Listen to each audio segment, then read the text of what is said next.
Let's get fucking wrecked.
Damn!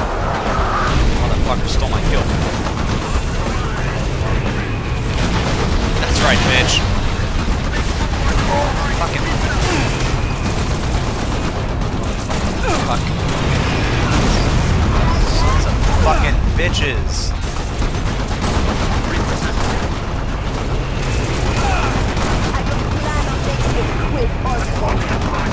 My shields fucking regenerate so I can fucking charge up this hill.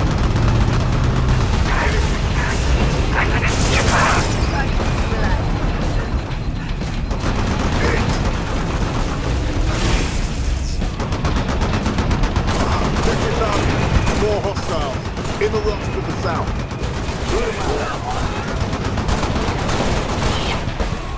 Damn, motherfucker.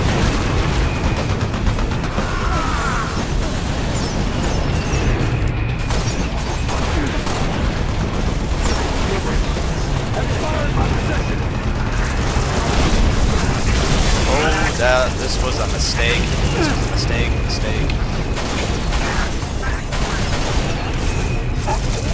Yeah.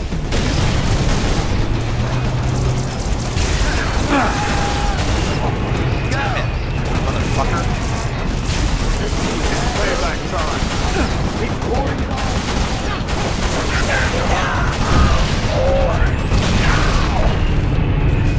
Everybody inside. More hostiles on the way.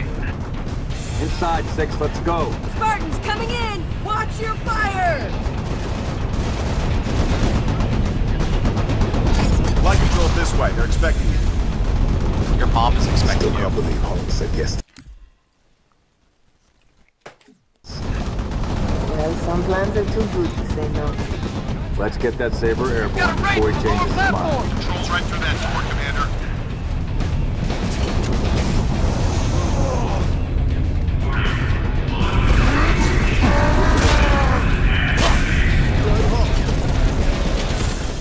Suck my dick. Give me a dimmer. Give me a fucking dimmer. I don't want that shit. I want this shit. Give me dimmer ammo.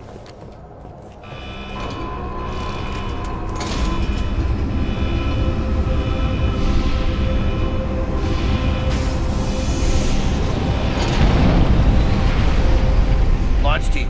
Saber is prepped and ready for launch. What I love about this is that George says, what about you and Kat? Like, they would have had this plan before they went on the mission. Like, why are they asking in the middle of the mission, like, oh, how are you guys gonna get out of here? Normally, they, like, have an idea. Now, if shit changes, like, their escape doesn't go to plan, and, like, their escape is shot down, then yeah, you need to figure out a different way, but if the plan was always for you to pick them up, why would they wait? Makes no goddamn sense. Actually, this is just fucking loud in my fucking ears. I can barely hear myself. Dead guy. Blood all over the console. I love how, like, this is a futuristic space thing for, like, fighters that are supposed to engage things in orbit, but they have, like, a launch facility that requires, like, 3,000 people to operate for one fighter to be launched. Also, look at all that blue. Look at all the blue lights. So pretty. First stage engine burn nominal. Also, I love how the Spartans fit their armor into these fighter aircraft that are supposed to be for orbital Stage defense. separation in 3. They would probably be light as 2, possible so they 1. can maneuver really well in space, Separation. even with advanced 500 years engines that operate off of opium and copium. Never fucking understood that.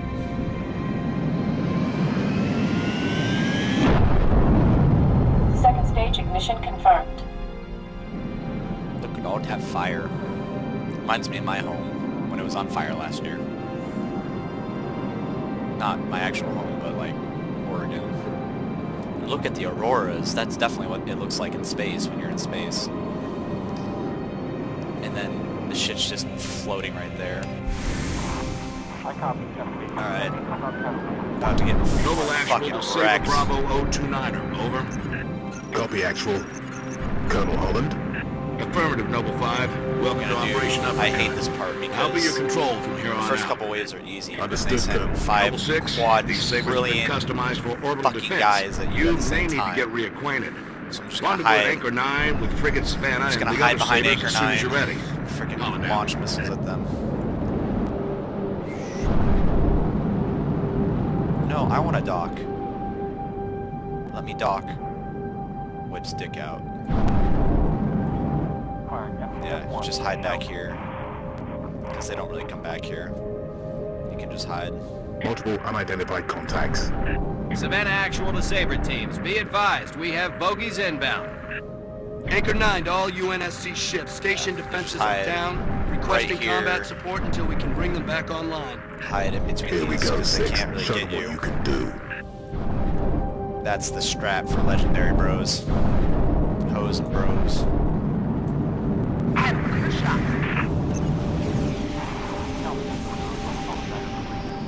Defensive batteries are I love how you have to 56%. get like Hang in there, within Sabre like teams. 500 or 800, I guess. Check out my saber skills of just flying behind the enemies and then. Oh, nope, sorry. That's not allowed. Bad dog.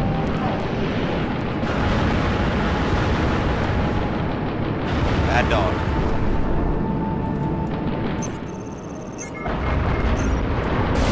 Are you kidding me? This motherfucker.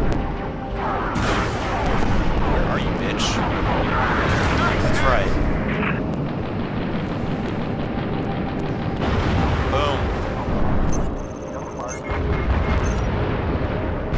Boom. You cuck. Boom.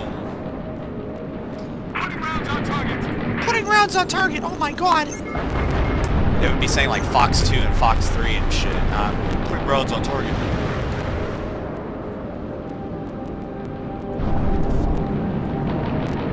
It was like stomping.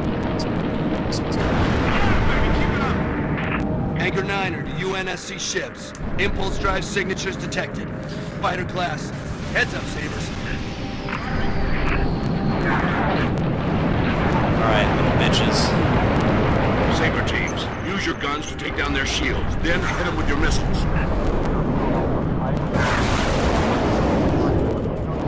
Defensive batteries at 79%. Buy us another minute, Sabre teams. 1 minute has passed.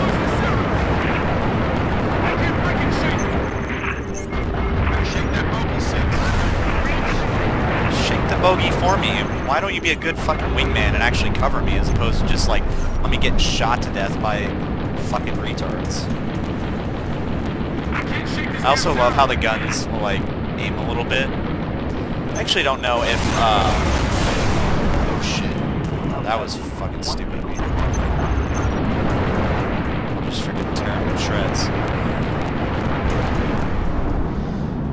But, Anchor 9 to all craft in the I don't vicinity. think the Be guns advised can we show lock a on large and attack force maneuver. inbound. I don't think they Combat can air get both. patrol and Sabre teams I are don't know directed that. to engage and defend the station. Is there any place the Covenant isn't? Your mom's house. Anchor 9 to all UNSC ships. Station defenses are back online. Clear the lane. We'll light them up.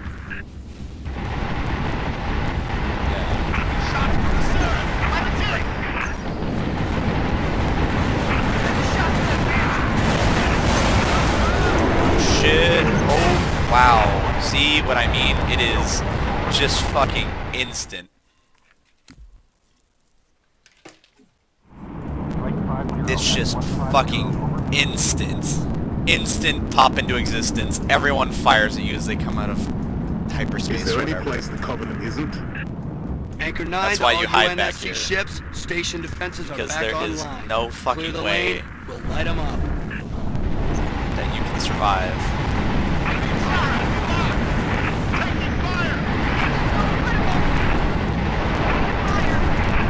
Taking fire! Oh my god, taking fire! Taking fire!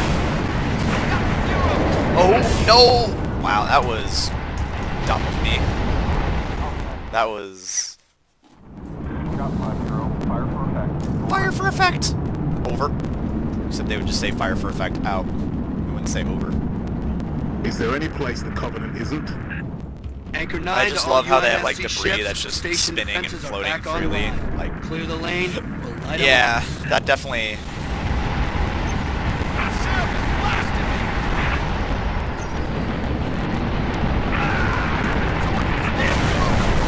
Oh, Jesus Christ!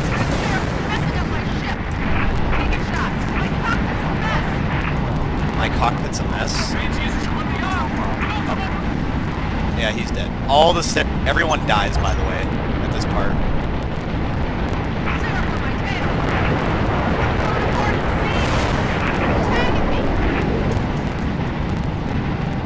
All of the sabers die.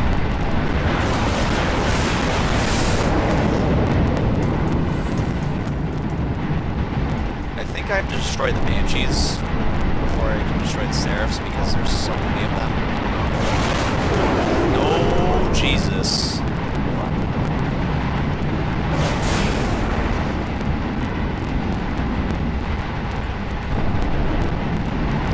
Yeah, I don't think they can come back here. Their scripting doesn't allow them to do it.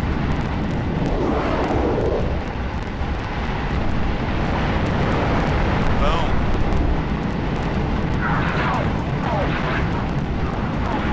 Yeah, all of the Seraphs are fucking dead. Every single one of them. Or all the... Oh, he just freaking Hello Akbar'd into the freaking savannah. Nice. Oh, please tell me they're all fucking dead.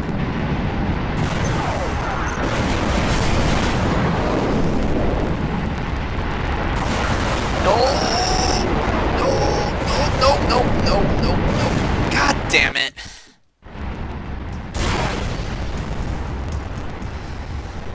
This part is so fucking annoying. I hate this part. This is the worst. And the actual part of where you board the ship Is there any place the Covenant isn't? is, or Anchor before you 9 board to the all ship, UNSC because it's the ships, same thing, except station there's no defenses are cover, back and you have to sit online. underneath the Clear ship. the lane, Freaking, we'll light it's 'em just. up. I appreciate why they do legendary. What the point is, it's supposed to be a dick measuring contact or whatever, but.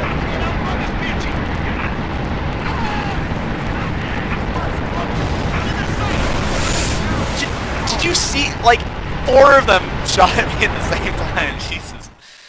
This is not real war, this is a video game. Jesus fuck.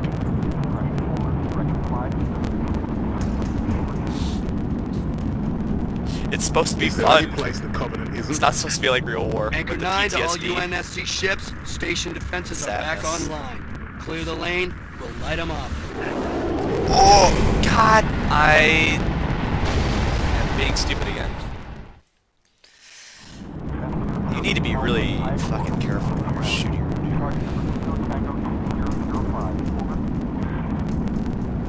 Is there any place the Covenant isn't? Anchor 9 to all UNSC ships. Station defenses are back online. Clear the lane. We'll light them up.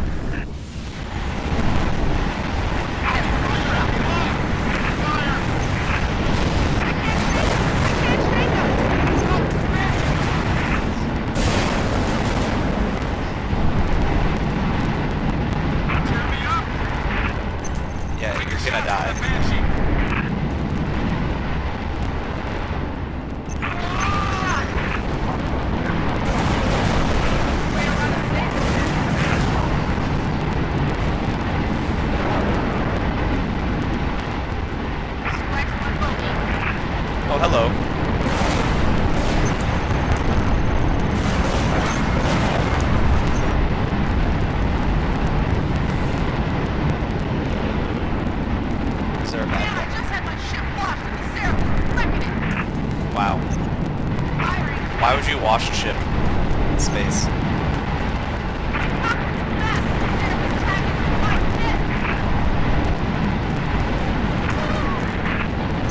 she like when she died?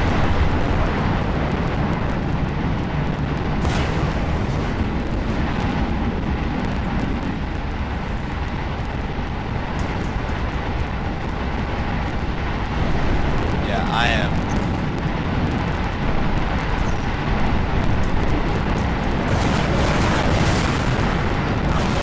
No, bad dog. Bad dog. Bad dog. Bad dog.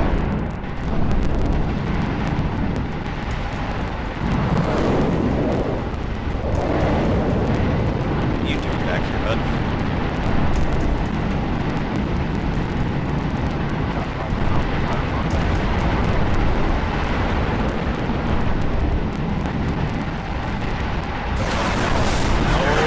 Bad doggy! Stop being a bad dog.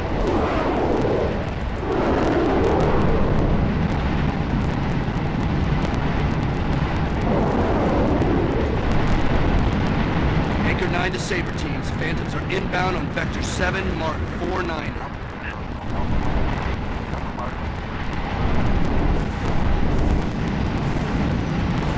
Please tell me I got a checkpoint. Anchor 9 to all UNSC fighters. All Multiple one. inbound Phantoms, headed straight for our defensive batteries. Saber teams, we're marking high-value gunboat targets now.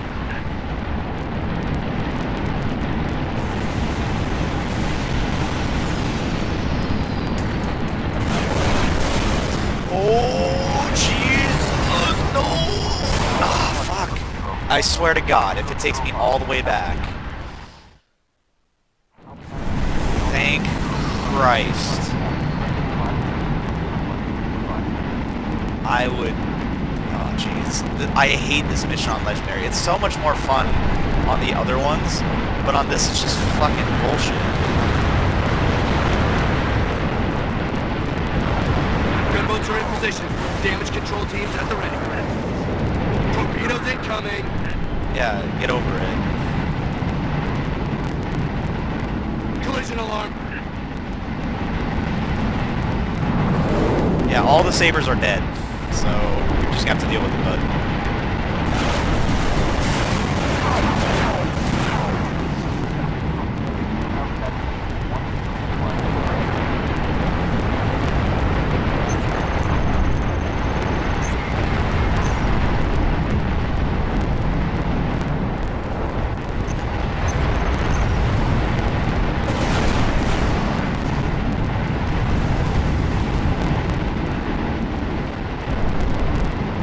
Just gonna have to deal with it.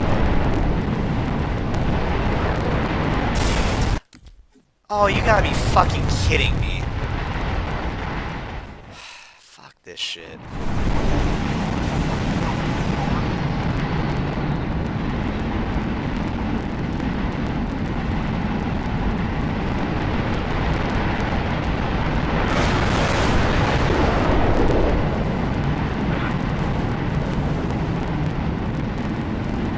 Gunboats are in position. Damage control teams at the ready. Phantom torpedoes away. Bracing for impact. Racing for your mom. Collision alarm. Yeah, you'll be okay.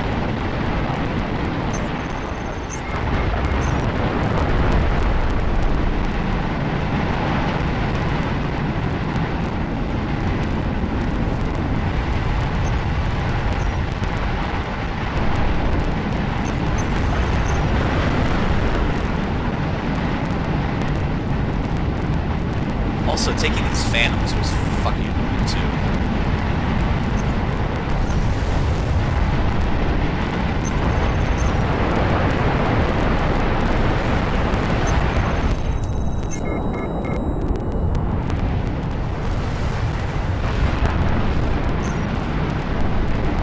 Thank you.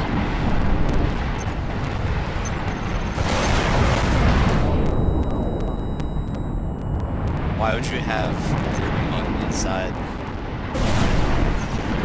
Little you cocksucker! Yeah, get that roadkill.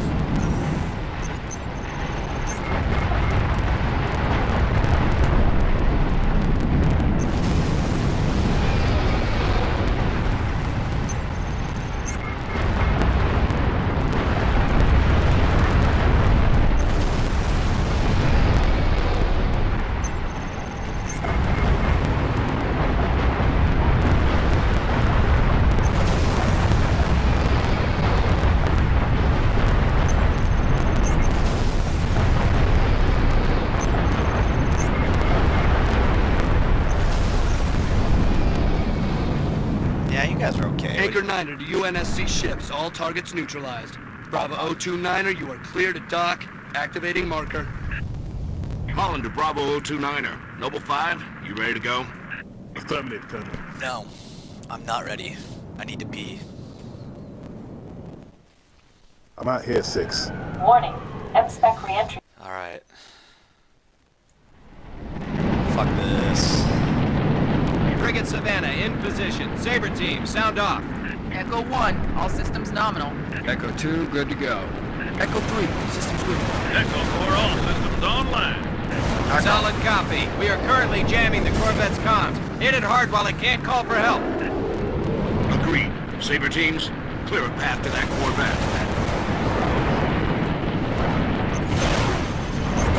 I want to clip her engines, Colonel. Yep, See if we can yep. slow her down. Good thinking, Time to Savannah. go hide. Frigate Savannah in position. Saber team, sound off. Echo 1, all systems nominal. Echo 2, good to go.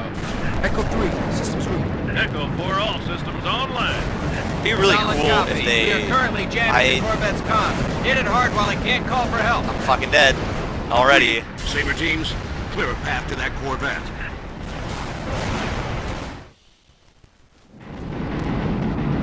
Frigate Savannah in position. Saber team, sound off. Echo 1, all systems nominal. Echo 2, good to go. Echo 3, systems good. Echo 4, all systems online. Solid copy. We are currently jamming the Corvette's comms. Hit it hard while it can't call for help. Agreed. Bro. Saber teams, clear a path to that Corvette. I want to clip her engines, Colonel. See if we can slow her down. Good thinking, Savannah. That'll make boarding her a whole lot easier. What's up? Hey, 6, I'm marking A is for targets. horses. Take out the Corvette's main engines. how you doing, Doctor? Good? How are you? Pretty good. Mm-hmm. You see, How's Egypt? poor as fuck as usual. Well, yeah. The richest African nation. Well, actually, isn't that South Africa? Not anymore, it's Nigeria. Oh, We're jeez. in You guys really Bangladesh. are fucked. Yeah. Do you see all of this panicking in current events? Oh, yeah. I love it. Honestly, everyone's like, U.S. is going to war, and I'm like, listen, we're not going... I don't think we're going to be going to war because... Yeah, Ukraine is not something the US would ever go to war over. Well, why? Like, my thing is that we literally didn't fight the last time there was a frickin' when the Russians invaded Crimea. So why would we fight now? You know? Yeah. Like, it makes no sense. Like, yeah, and yeah, okay, maybe like it's bad that Russia's invading Ukraine. It is bad, but like, who cares? Like, why would the U.S. care if Russia took Ukraine? Ukraine's not part of NATO. Hmm. I don't know. Like, if Russia like invaded Israel, then yeah. Israel? America would- Well, yeah. But why would America Russia would get invade? involved. I mean, if Russia invaded Poland, that would be bad, but like, it's Yeah. not going to. They will probably not even take control of Ukraine after they win. They will Yeah. just like have a puppet in there because they Yeah. themselves don't want to be like bordering NATO. Yeah, exactly. Yeah, exactly. I like to move around about Russia invading Israel because of that thing they said about the Golan Heights before the war. I love that meme where it's Israel's on both sides of the conflict. That's the best meme ever. Fuck yeah. I will say the memes are pretty lit. Here's Yeah. another thing. The U.S. isn't going to go to war because we haven't mobilized reservists. So like it just ain't happening. I mean, if America mobilized the reservists, then yeah, maybe we'll be going to war. Maybe. The other thing is sometimes they mobilize reservists just to make them. Just in case. Yeah, it's like to scare them, but Yeah. That's- Are you get mobilized or no. you just left all the military stuff? No, but oh, bye. But yeah, no, I'll start thinking we're going to war only if we get fucking mobilized. Yeah. Even like if America mobilizes, it's only like 20% chance you will go to war. Yeah. Yeah, so I have a big doubt. Mm.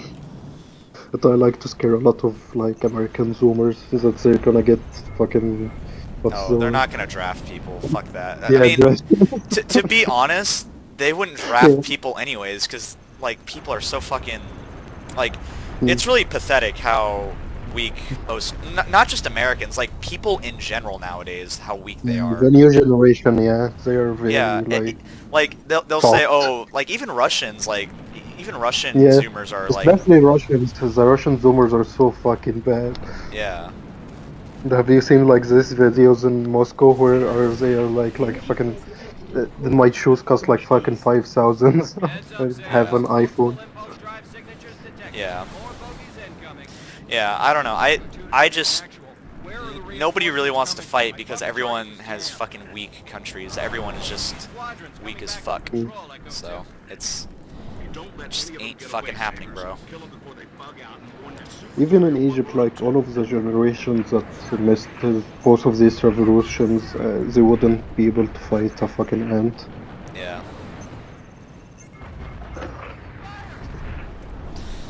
Yeah, I don't know. It's I will say I am a little surprised that Russia is actually invading Ukraine. That did catch me by surprise because I didn't think Russia would do it, but whatever. Here we are. So might be wrong, but I don't know. I also like thought like they will never do it 100%, especially with how long they have been staying like next to Ukraine. Yeah.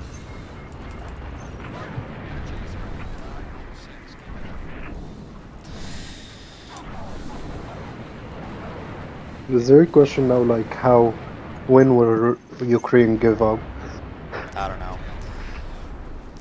Probably really quickly. Their military isn't all that great. Although apparently they took down a fuckload of tanks with some javelins, so who knows, maybe they will hold out. The problem is they don't have that many javelins. Before even the 2022 deal, they had like fucking 200 missiles. Hey man, I mean, I don't know, if you killed 200 tanks in an invasion of a country like Ukraine, Russia, that would really kind of hurt Russia, because that would be a really costly invasion considering what they're trying to accomplish. It would be costly only in like the propaganda sense, but it won't be costly money-wise. Well, true. Well, I don't know, Russia has really can't, I mean, I don't know, they really can't take an invasion for very long. Yeah, just because of the way, the way Russia uses their tanks, they just spam a lot of cheap tanks. Yeah, I try telling people that like Russia's tactics haven't really changed since the Cold War, since the Soviet Union, and they're basically doing the same thing they did back in the day, which is like the hammer, and that only works so well for so long and stuff. It's not a long-term viable strategy. They even were trying to change that strategy by doing like good tanks that cost more at lower numbers, like the T-14 Armata, but that they couldn't afford it. Yeah. And it will probably never like be part of this war. The same as all of their 5th gen jets and stuff. Yeah, I don't know. I'm very skeptical that Russia is actually viable long term. And it's not because of like the military. I think it's more because of like the Zoomers at home for like the fucking raging and stuff. Yeah.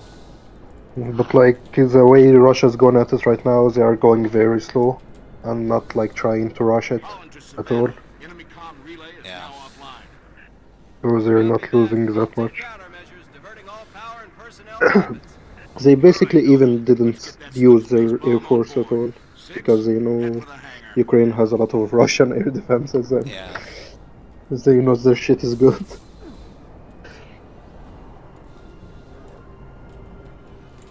I would expect them to just fucking bite their losses and go for it full scale first day, but they didn't do that. Yeah, if they can't get it done, they're not gonna ever get it done. They still like moving slowly and destroying, like they doing it the safe way instead of the rush in, lose shit ton of jets, but do it fast. Note 5, Yeah. meet them there. Affirmative. On approach.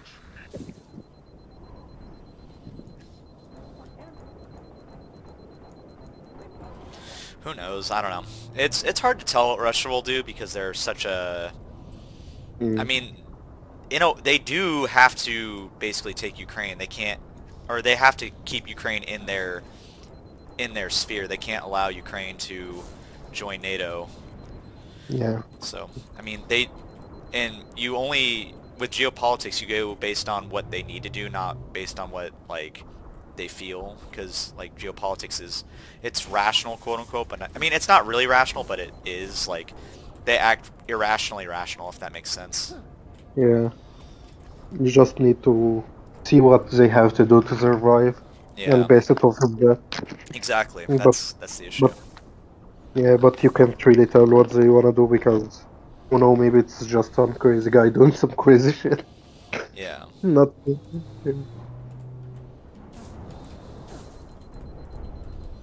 Yeah, I don't know. But I think Russia will 100% be able to do this shit. Well, yeah, I definitely think that they could take Ukraine. I don't think that's ever been an issue. Yeah. Oh, by the way, I'll share. Yeah, sure what? I'm playing a video game, which is why I'm like not talking normally, because I'm like double focusing. Hello. Oh yeah, Galo 3 or Galo Reach. I have a stream going called Saving Ukraine from Russian Simps. It's fucking epic. I'm so fucking hilarious, aren't I? You streaming on Twitch? I'm streaming on YouTube. Oh, YouTube. YouTube.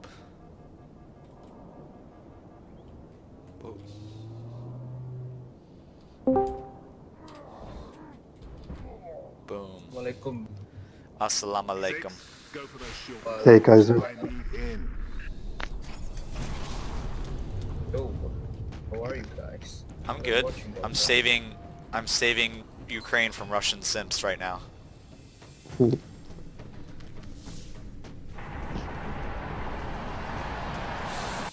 And we're about to plant a bomb on a Russian ship. Get rid of the Simps Head for the bridge. the hard way. Find the nav controls. You got plenty of arms and ammo if you need them, Spartan. Matt, okay. Yeah. Okay. No. Yeah, what? Yeah, what do you think about that K-52 got crashed in Hostomel? It did exactly as expected. Like what? Yeah, one shot was like man beds. You will not be able to 100% destroy it unless you take out the crew directly. The crew even landed with it. Yes. Yeah, but the other K-52 who got shot by something way bigger got absolutely demolished. And the crew managed to eject. That was the first time a K-52 ejected. You managed to save landing the helicopter. That's the important thing, I think. Yeah.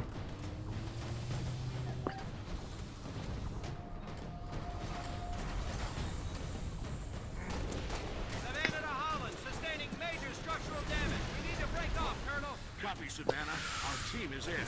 Disengage. Break off! Break off! All three, reactors flaring. Slava Ukraini. Slava Heroyem.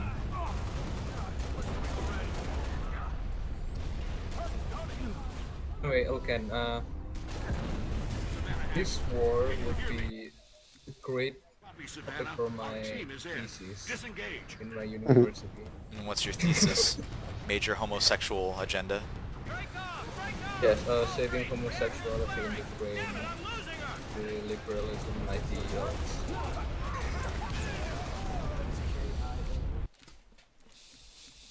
Savannah. Our team is in. Disengage. Oh yeah. International humanitarian law. Like the law of warfare, something like that. The law of warfare. The only law of warfare is who can beat the shit out of the other guy faster and get what they want. Savannah action. When Can you hear me? the CV's got fucked up, don't cry. Frigate's gone, 6. Nothing you could do. Imagine if World War 3 starts and I'm getting drafted next year. Get the hell out of there. I'm gonna get shipped off to Ethiopia.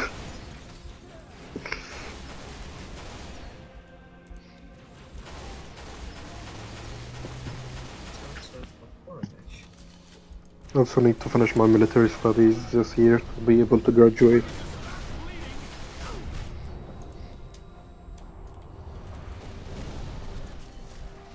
I love how like they teach you in college about military law. Over here they teach me how to do guerrilla warfare. Frigate's gone. Guerrilla Your warfare. university teach you. Noble, you're in deep with University no teach you how to do guerrilla warfare. Yeah, like we gonna get sent off to the military for a little bit. Do a bit of survivability stuff and guerrilla warfare. Shoot some guns. Do some physical stuff. Well, to be honest, the reason why is because you guys have a lot of guerrillas and you need to fight them. It's true. I mean,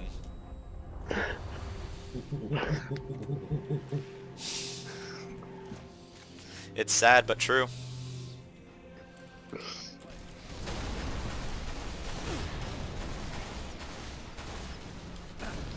These motherfucking bitches.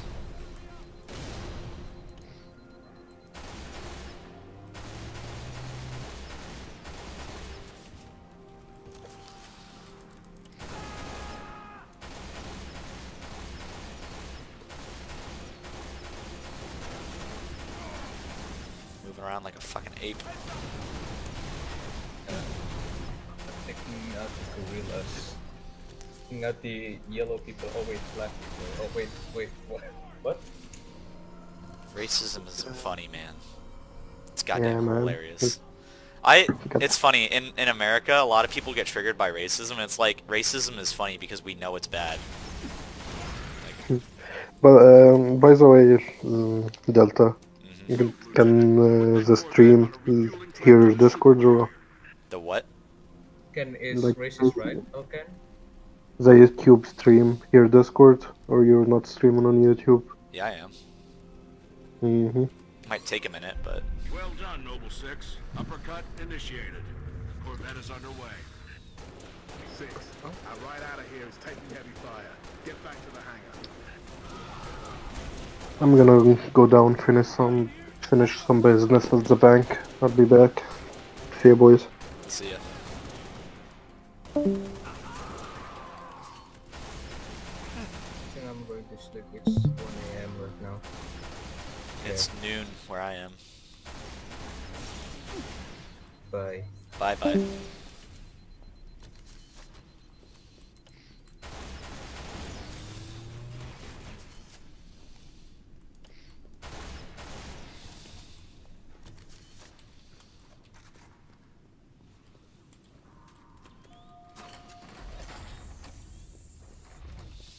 Alone again. Ah, man, I need to take a piss so fucking bad.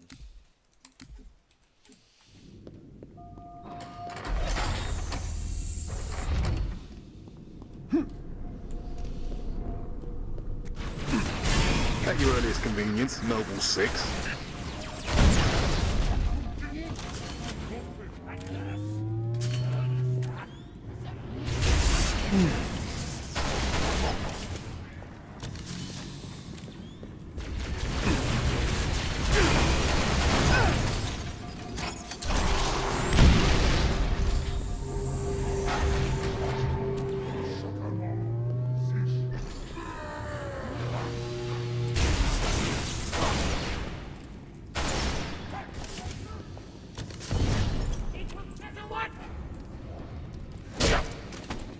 I need to take a piss.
Alright, let me send a quick text message.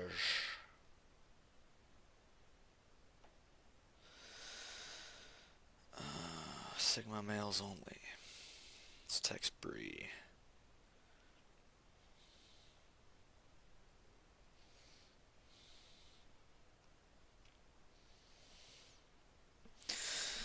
Frickin' Bree.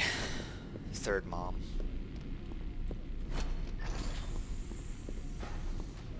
Hostiles, close quarters. Enemy fire! Get them covered!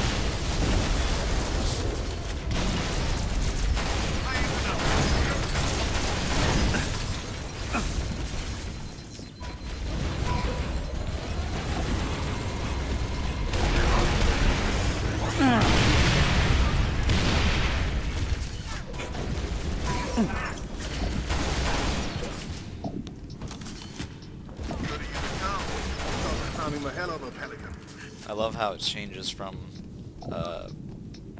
like, close noise to far noise, basically. Or, I don't know what I was thinking. You know what I'm saying.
There's more for everyone.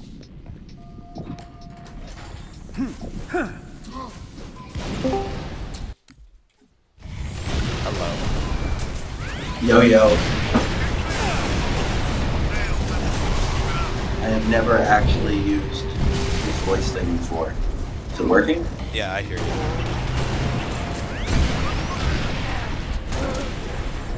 How are you? Pretty good. I don't know if you remember me. I've been off. Yeah, I know you. You joined the army, right? No, I'm the loser tech guy. I used to work at Planet Labs, and I saw there are a lot of people using Planet photos, so I kind of joined the thing and tried to help get people accounts and stuff like that. It's a great community. I love the YouTube videos, and Thank you. It's definitely I have nothing to do with it, so I don't know why you're asking me or talking to me about it. Saying, yeah. Yeah. No, I'm just saying. Cool community. But yeah, pretty exciting days, right? I love watching. What's his name? Valeria. Valera is a goddamn treasure. It's pretty amazing. I love trolling him about the fucking Ghost of Kiev thing. Pointing out that it's clearly true. Yeah. I don't even know what's going on with the Ghost of Kiev. Oh yeah, there's some rumor online that like a big Ukrainian MiG-29 shot down like 6 Russian aircraft, and it was like the first ace in a day since World War II. And you're just like looking at it and be like, I didn't know the S-29 had that many missiles. Did he gun them down? Maybe. I don't know. I'll only believe it when I see the fucking gun cam. I don't think there's gonna be much gun cam video on this. Well, that's what I'm saying. Well, no, I mean they have. Well, okay, so in the 80s, there was some F-14s that engaged some Libyan, I want to say MiG-25s, and you don't see it, but they have gun cam video of them launching like their AMRAAMs and shit and taking out the MiG-25s. So. You don't see the explosions, but you hear them go like Fox 2, and then he's down, he's hit and shit. So that'd be pretty sweet. Yeah, I mean it's just kind of like, never flown a fighter plane, but as far as my understanding, the idea that like, a solo MiG-29 is gonna take out like 2 MiG-35s, 2 Su-25. It'd be Su-20, it'd be Su-35s, probably flankers, and then MiG-29s. Right. So. Right. Well, no, what's the Su-35? It's the flanker. Yeah, the flanker. Right, exactly. Yeah, they took out 2 flankers and 2 other MiG-29. It's just like a crazy kill count. It's like, okay, cool, sounds good. I don't know. Why not? Maybe reloaded. Fighters, I don't know. And fighter aircraft. Well, I mean, did he take them all out in the same mission, or did he like? I'm sure that they can't.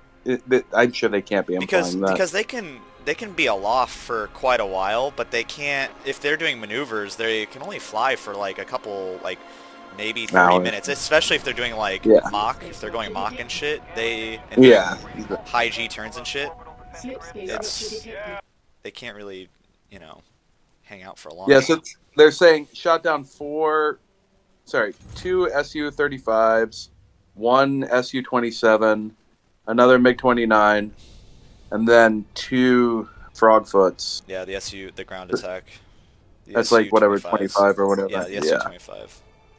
Yeah.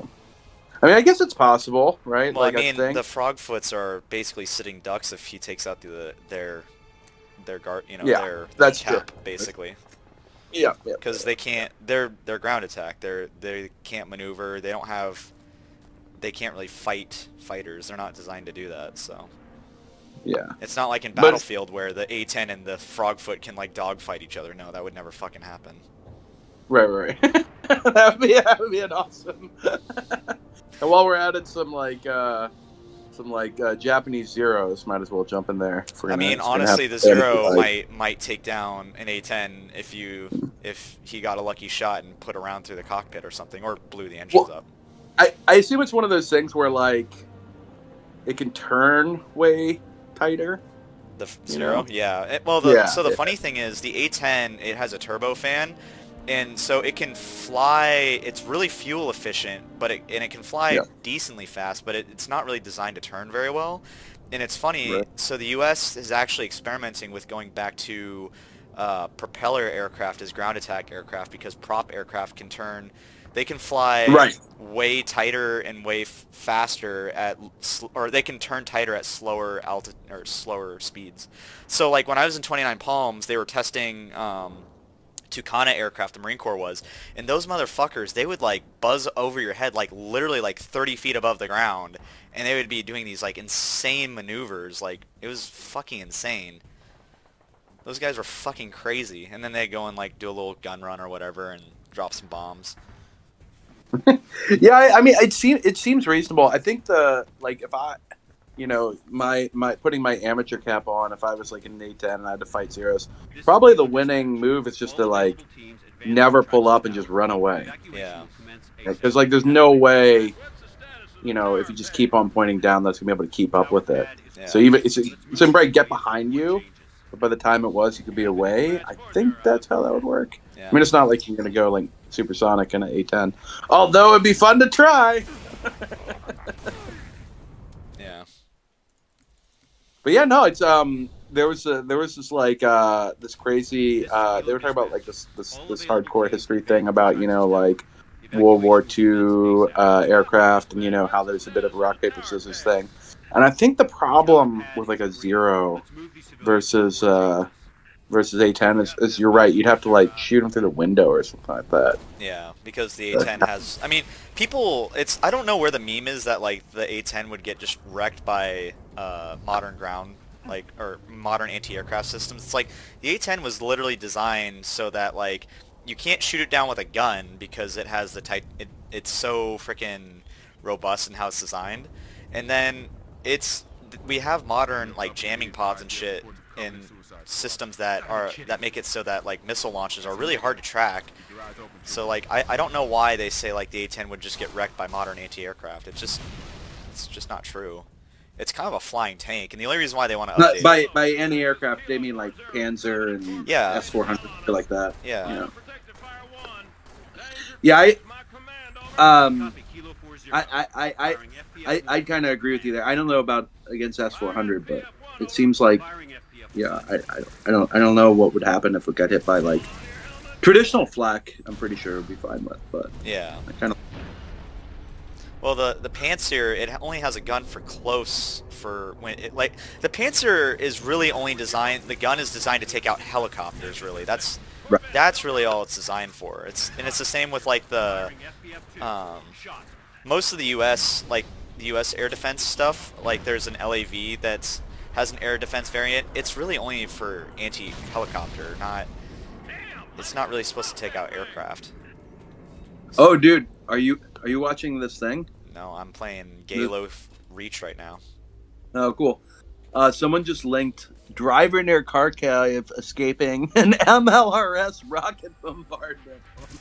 Pause that. Dude, it sounds like having like steel rain pour on you on your car is probably like a bad day thing. Yeah. DPICM is no fucking joke. I don't know. It is what it is. This is ludicrous. You should look at this video. This is crazy, man. Yeah. Well, I'll do it later.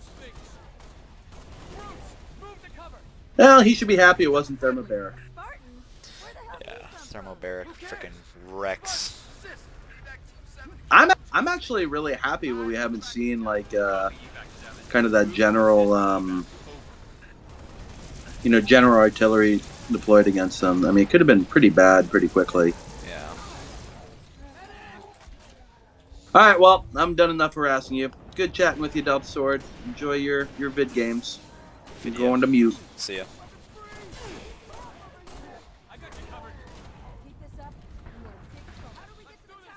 Elevator in the atrium goes down to the cargo port. Cargo port goes to the tower. Gotta get in there.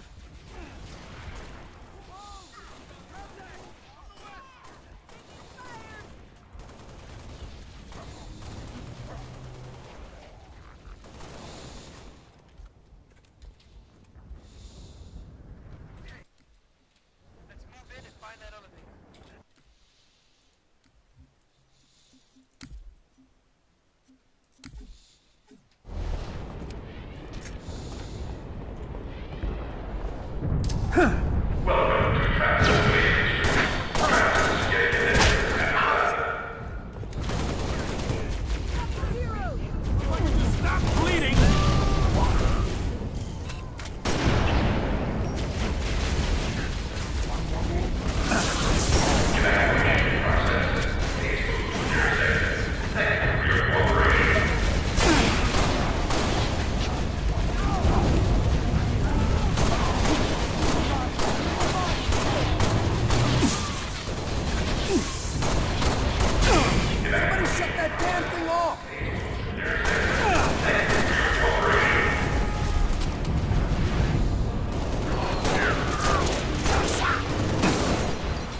I see.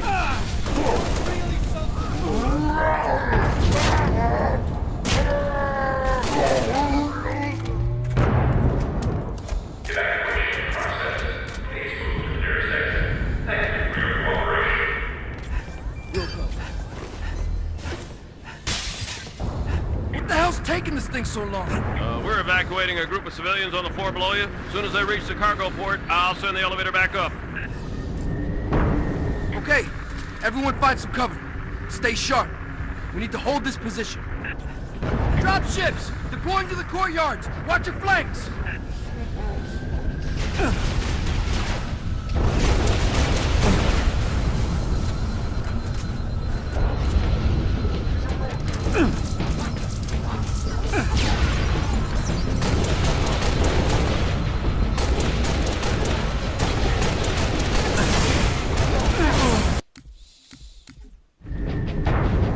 Okay, everyone find some cover.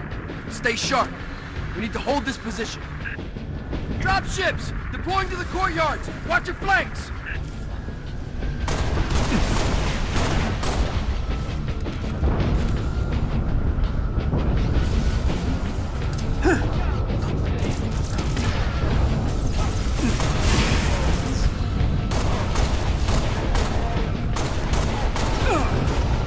God fucking damn it.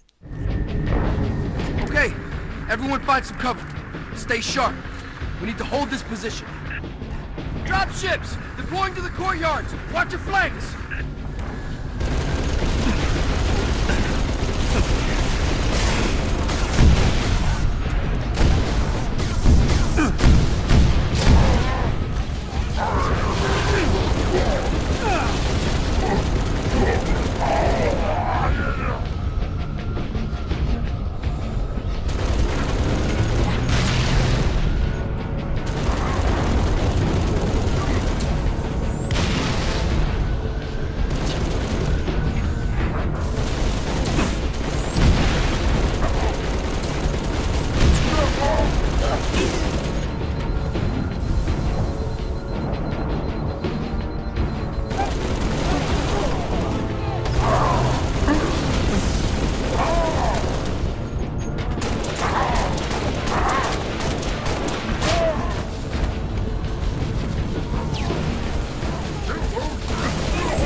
Damn, Lieutenant. Now you're on our side.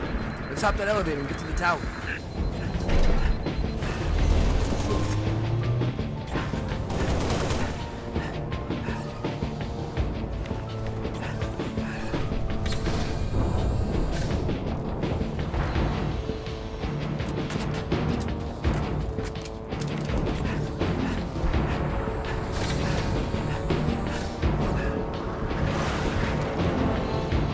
Going down.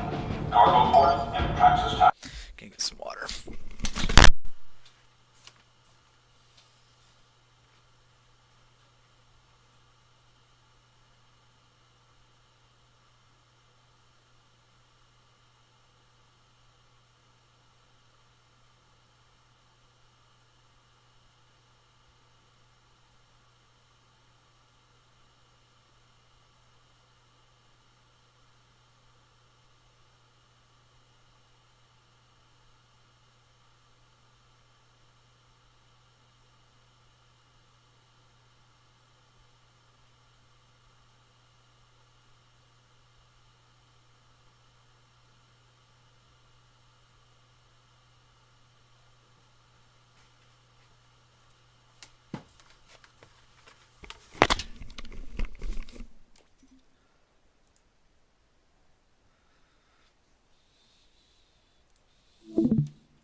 If you're trying to get to the tower, you're too late, Lieutenant. Corvette over the starport pounded the hell out of the place. Cargo port's impassable on foot. Rooftop evac's a wash.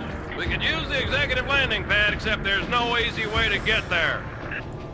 A group of ODST specialists are working a plan. They might appreciate some backup.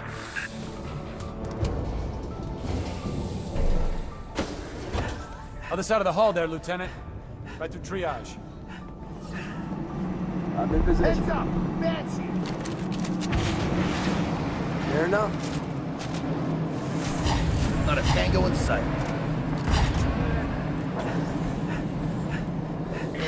That's what I'm talking about. Radio's buzzing about you, Spartan. You feel like jumping? No. You gotta make the jetpack. Go ahead, try it on, Spartan. Welcome to the Bullfrog. What's up? Bro, shit is popping off. That's crazy. 3, 2, 1, jump! We're gonna capture the landing pad on the executive wing to the evac bird can land. Try and keep up, Spartan. Are you just chilling in the VC for no reason, or? Oh, I'm playing video games. I see. Anything good? Just Galo. What I usually play, Galo or 7 Days to Die with my friends, but I'm not playing that right now. Maybe I'll go play that later.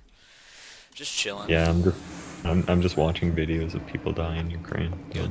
As you should. Oh yeah, of course. Alright, I got so many videos to watch them up.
Oh wow, everyone's showing up today.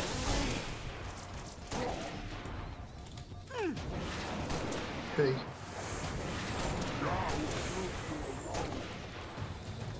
Hey, Hello. Hello. Hi. How are you? Good. Are you good? Yeah, I am.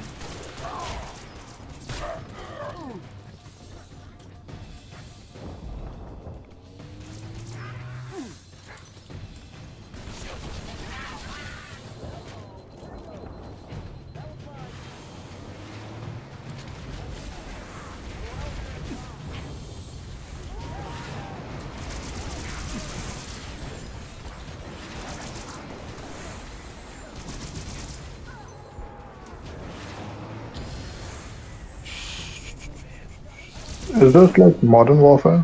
No. Oh no. Galo 3, or Galo Reach technically. And I just exploded. Don't shoot bad guys up close, you will fucking die. Just like in real life.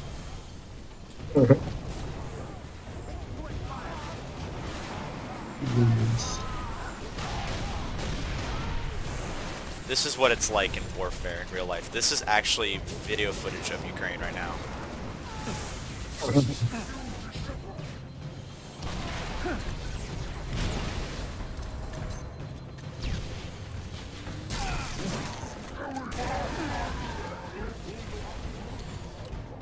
Just hide in this corner where nobody can hurt you.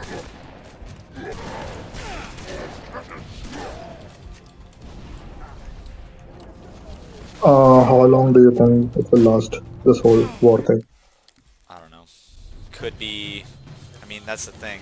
Depends on how long Russia wants to go. How far they think they can go. That's the issue. And they're already in Kiev, so. I know. Well, that's what I'm saying. But I mean, they may stop in Kiev because maybe their objectives are satisfied or whatever. It's impossible to tell because I don't really know what. I mean, I know what they want. They don't want Ukraine to join NATO, and so basically they're going to do anything they can to make sure that doesn't happen. And that's really their objective. That's why they're doing what they're doing.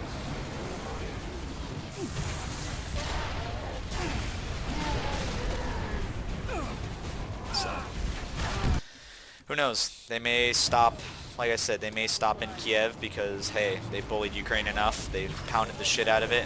Ukraine got the message. They're not going to join. Because that's all this is. This is Russia just bullying Ukraine not to be in NATO. And whether right or wrong, that doesn't really matter. I mean, I don't really care if Ukraine joins NATO or not. You know.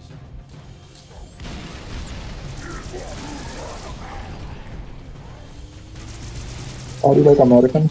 Yeah, but just because I'm an American doesn't mean that I have to support what my country does or doesn't do. You know. Does that make sense? Like. Yeah, sure. I can be rational about it and say, hey, like, you know, I would prefer if Ukraine joined NATO, but I mean, it doesn't matter because Russia is already fucking surrounded, and NATO has all of the access it needs if it wanted to launch an invasion of Russia. Like, it's just another vector for them to attack from, but it doesn't add that much more, honestly. So that's why I'm like, it doesn't matter. You see what I'm saying? Maybe.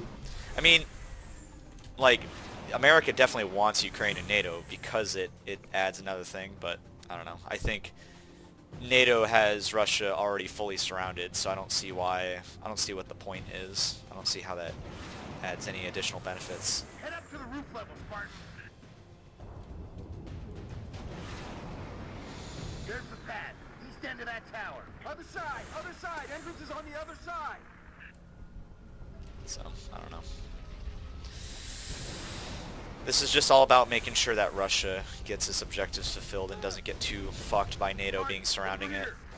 That's like the main issue. That's the reason, again, that's why Russia's doing this. They don't want to be surrounded by NATO, and so they're saying, hey, get the fuck out of here. Which is why I can't say I don't sympathize with Russia, because I definitely would feel the same if what's the Russian version of NATO, like the CIS or whatever, Commonwealth of States or whatever, whatever theirs is, they're trying to do the same thing basically, but in reverse. But obviously they have like nobody. They have like Belarus and Serbia, I think, is a part of it. Like, you know, they have the shit nations basically. So.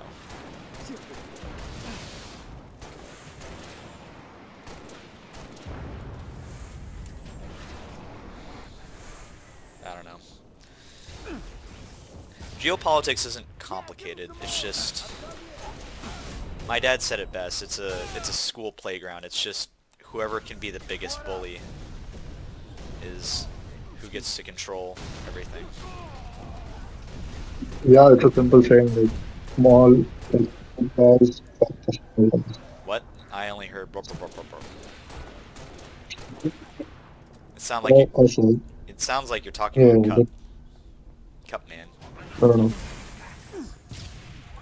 Big guys, all the small guys. Yeah. It's all simple like that.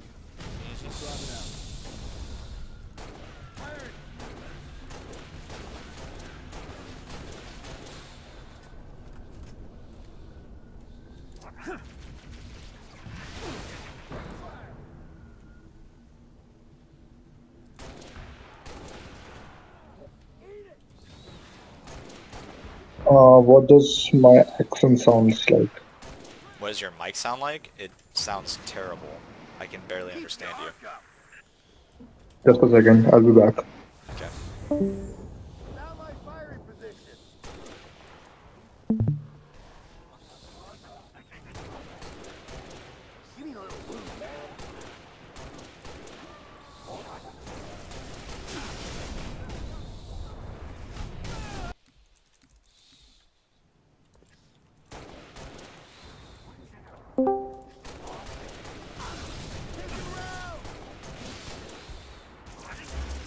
Okay, how about now? Whoa, that is way better. Jeez. It literally sounded like you were talking to a cup earlier. And now? Now you sound like you're talking into my butthole through me, and it sounds fantastic. I'm saying it sounds good. Thanks. You're welcome. I'm in cover.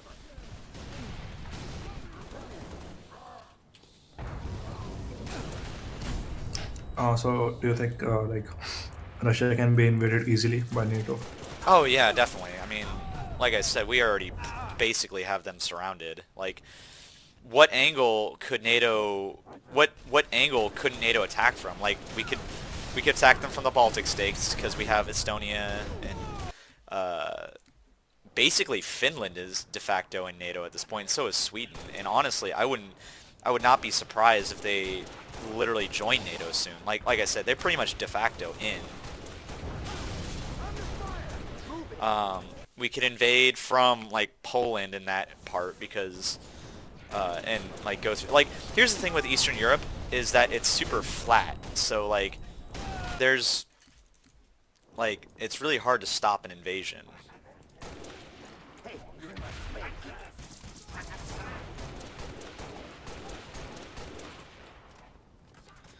So I don't know. It's like I said, there isn't much that Russia can do, which is why they're pushing into Ukraine. They want at least some buffer. They want something, anything.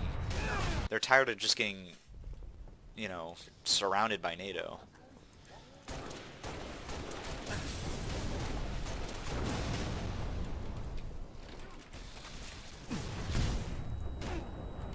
Fucking Christ on a fucking bike. Give me this goddamn sniper rifle.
One in my sight.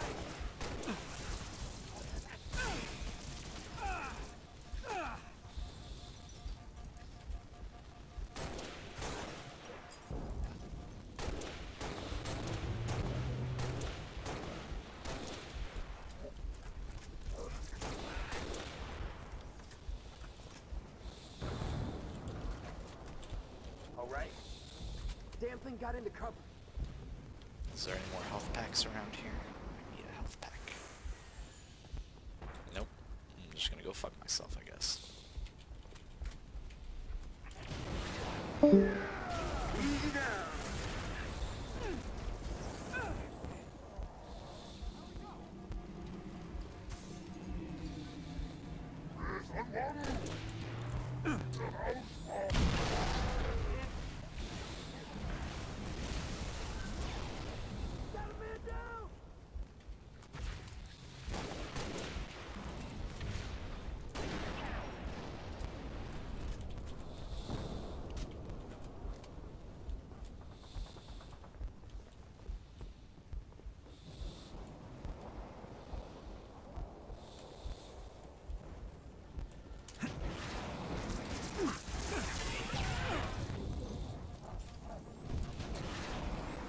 God damn it.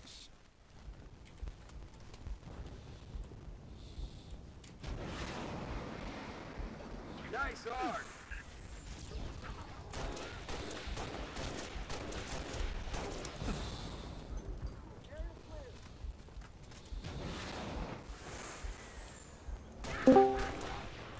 Logan. I'm so sorry, I had a call. You had a what? You had to abort? No, yeah, I had a call to attend. Oh yeah? What were you calling about? No, I received a call. Yeah, from what? About what? That's what I'm asking. What is the Yeah. purpose of your call? It's regarding my college. Oh, college? I'm What are you going to school yeah, for? yeah. I'm in electronics engineering. Like, I'm in my 4th year of electronics engineering. Oh, nice. I have a buddy who did that. In America, we Yeah, call it it sucks. electrical computer engineering. Yeah, it sucks. Yeah. Damn it. Yeah, he said it was pretty fucking hardcore. Yeah, it is hardcore. Gangbang. Yeah. You'll survive, though. Actually, I did. This is my last semester. Yeah, I know. You'll be fine. That's what I'm saying. God damn it. Yep. I graduate with an econ degree, so it is what it is. And like, do you work now? Yeah, I work. I go to the economics factory every day and make the economy happen. Oh, nice. Yeah. By the way, I was asking that time, like, what does my accent sounds like? You're somewhere in Europe. Where, east or west? Central? Are you German? Not really. Yeah, I don't know. I'm Indian. Oh. From India. Oh, there we go.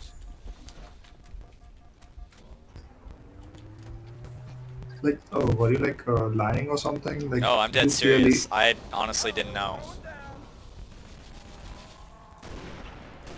Okay. Like, I'm dead fucking serious. I didn't know where you were from.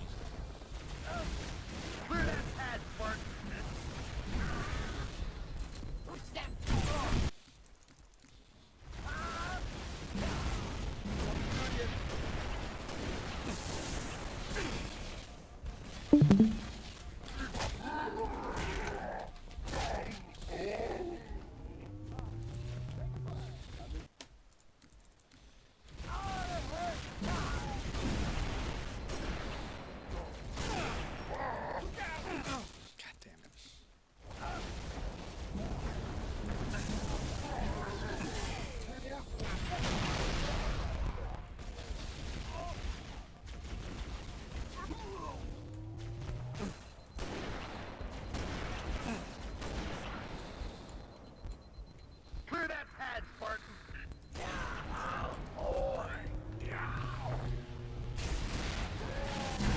God damn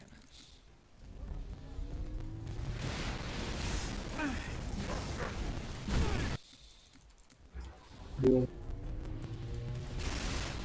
Do you have like unlimited lives or something? Yeah. I'm just playing it for the nostalgia, not really doing anything. I've played this game a trillion times, I'm just bored. I have a 5-day weekend, so I'm just freaking vibing, yo. Gotcha. Yeah. What are you up to, though? Why are you not in class right now just because you don't have anything to do, or like, what's the dealio? Dude, classes in pandemic, they are the best things. Yeah. Best thing that ever happened. Yeah, I had some classes while I was, oh shit. Yeah, I had some classes during COVID. Oh wow, Jesus, he fucking punched me in the face. Classes is one thing, but having tests on COVID, online tests, they are like the best thing ever. Yeah. When I used to wake up for my exam, I didn't know what my exam was, like which paper I had to do. Yeah. No, I used to do that all the time. I would show up drunk to my finals and shit. Dude, in my first year, I had one subject like engineering drawing. Yeah. So we got so high, like we smoked weed all night long, and like in the morning we had to go and do our test. So we got so high, and after getting high, we had gone to like give our exam. Yeah. After like they took our paper after the exam, we like I had a group of three friends. We were just sitting there for like 15 minutes. Like the whole class got empty, but we were just sitting there, just staring at the table.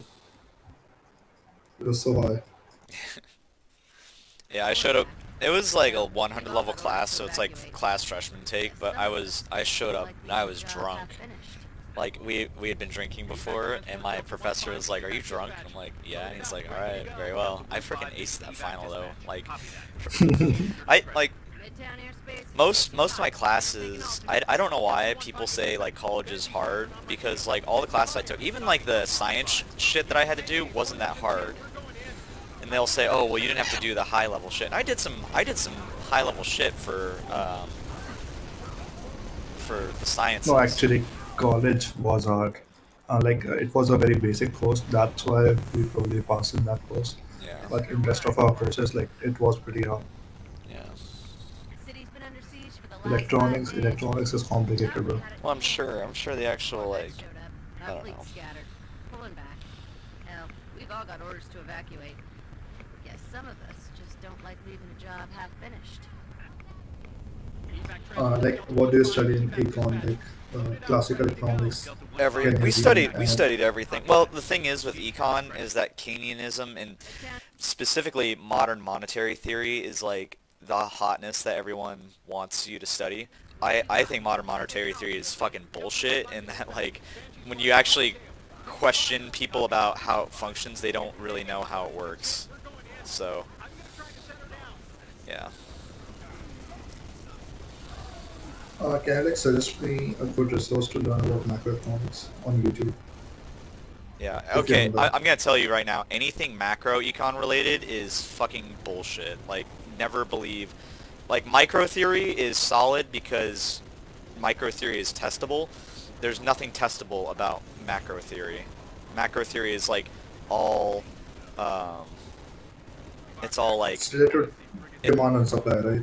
Macroeconomics, or no? Macro is like how countries and like trade, and then micro is like how individuals trade, like in the individual market.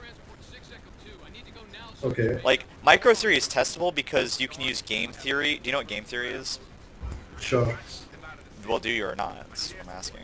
Yeah, I do. Yeah, so game theory is testable. Like we can do tests with game theory where we like we sit people down and like we give them like a game, and we have a thesis, and basically you scientifically demonstrate how the thesis just a second. works. I do know about it, but can you just like remind me just a bit? So game theory it's all about decision making and how people weight decisions basically. And the easiest way to explain it is, do you know the prisoner's dilemma? Do you know about that? Yeah. Okay, the prisoner's dilemma is the best example of what game theory is, because it has everything. It has weighted decisions, and then it has something known as a Nash equilibrium. And any game with a Nash equilibrium is basically a testable game.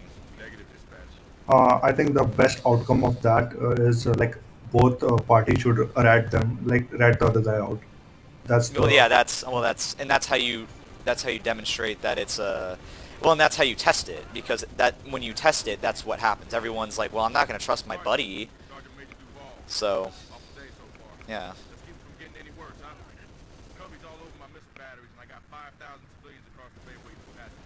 Yeah, so I mean, game theory is anything with micro econ and specifically game theory is testable. Macro is not testable. Because the other problem with like with a lot of macro theories is like they assume that nations are rational actors based on a discrete way of studying how nations work, but that isn't necessarily true. Nations don't necessarily make rational decisions based on what we would consider, like what we may consider an irrational decision, like Russia invading Ukraine for XYZ reasons. That's perfectly rational for them. Yeah, exactly. It's perfectly rational for them. And so it's not, we can't really test it. And so that's why when people like, well, what do you think Russia's going to do? It's like, I don't fucking know what Russia's going to do. And to be honest, I don't think Russia knows what they're going to do because the objectives are ever changing and the reality on the ground is ever changing. And so you can't account for that. It's just not possible. And that's not me saying that Russia is acting irrational. Maybe they're acting perfectly rational and we're the ones acting irrational. I don't know. It's impossible to tell. So, I don't know. I don't, and that's why macro theory doesn't work, because you can't predict what is or isn't rational to somebody. Can you tell me a basic overview of what is macroeconomics? Like, is it related to demand and supply? What? It is related. So I'm asking about. Can you tell me basic summary of macroeconomics? The basic summary is how it should work in theory is how do nations and all that shit, how do they trade with each other? How does that work? How does trade work between countries, between nations, inside of nations? Like the overall economy, the actual how the economy functions. That's classical macro econ, and a lot of macro econ, they study like how industries work and things like that. And that you can do that to some degree, but it's really hard to do. It's not easy.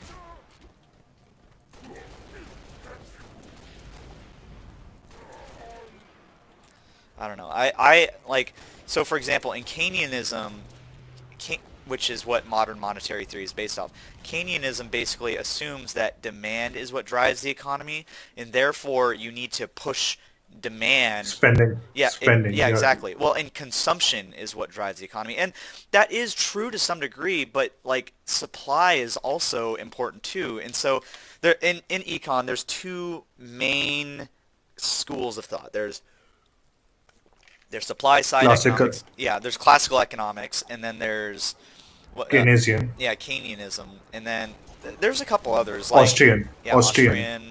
There's the Chicago school. I would consider myself a Chicago school econ person who studies econ, even though at Chicago school doesn't really exist anymore, so to speak, because Milton Friedman's pretty much the last one. So is Thomas Sowell.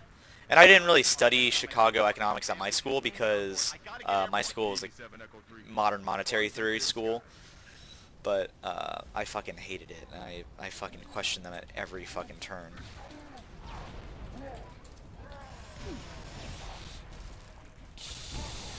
Yeah, it's yeah.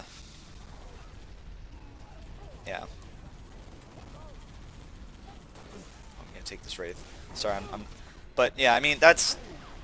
I don't think.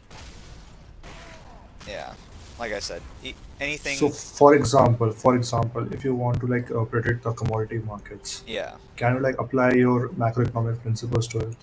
Yeah, my application would be don't fuck with them. Let them do what they're doing.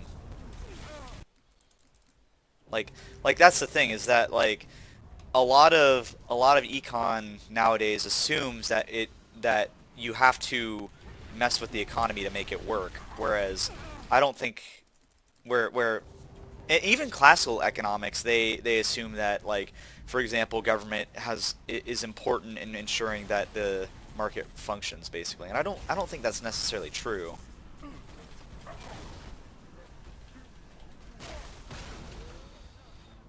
Shit. But I don't know. What do I know? I'm just a graduate.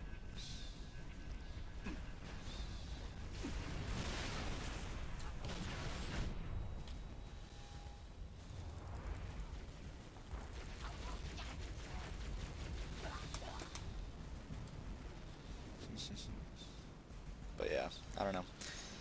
Econ, the other thing with econ is it's not hard because you just have to think about rationally and think about why people would do what they do.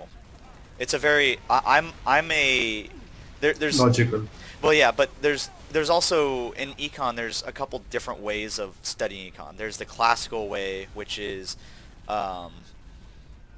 you look at statistical analysis, and then there's theory. or theory is the classical way, sorry, and then there's statistical analysis. And statistical analysis is like, it's what like modern monetary theory is based on.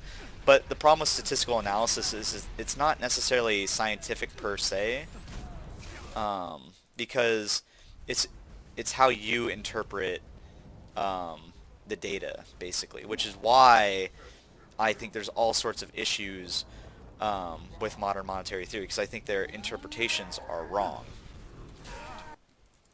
if that makes sense.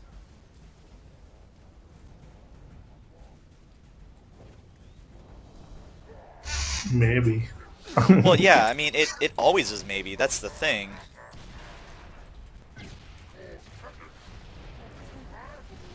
Oh my fucking god.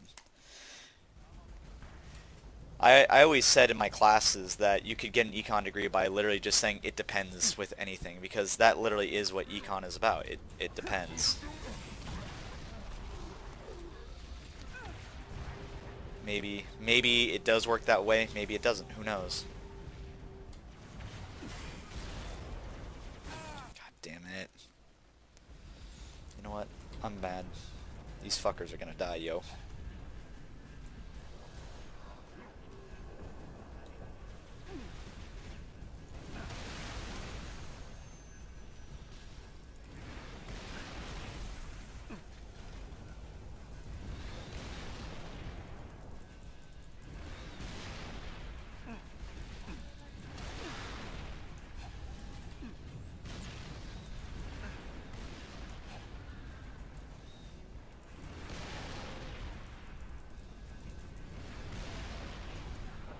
As a econ, as a econ graduate, do you think college is a scam?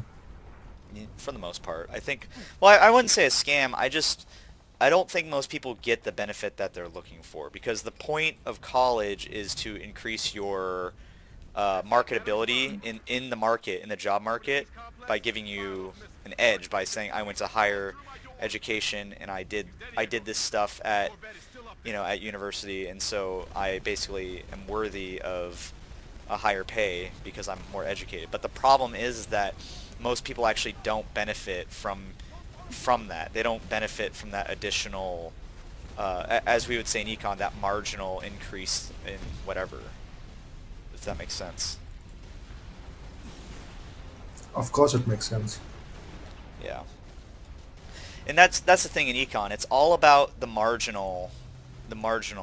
Everything is marginal, because in econ, if you keep everything the same, if you keep it, you will always have, in theory, you will always have the same outcome. So.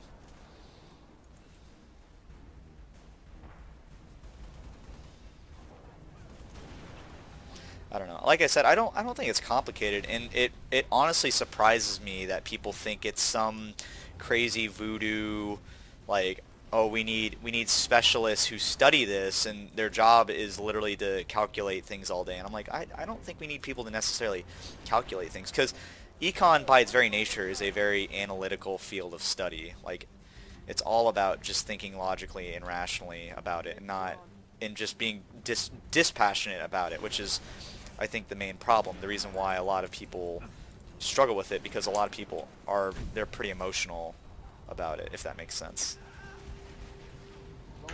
Can you explain what's how they're emotional about it? What's there to be emotional about?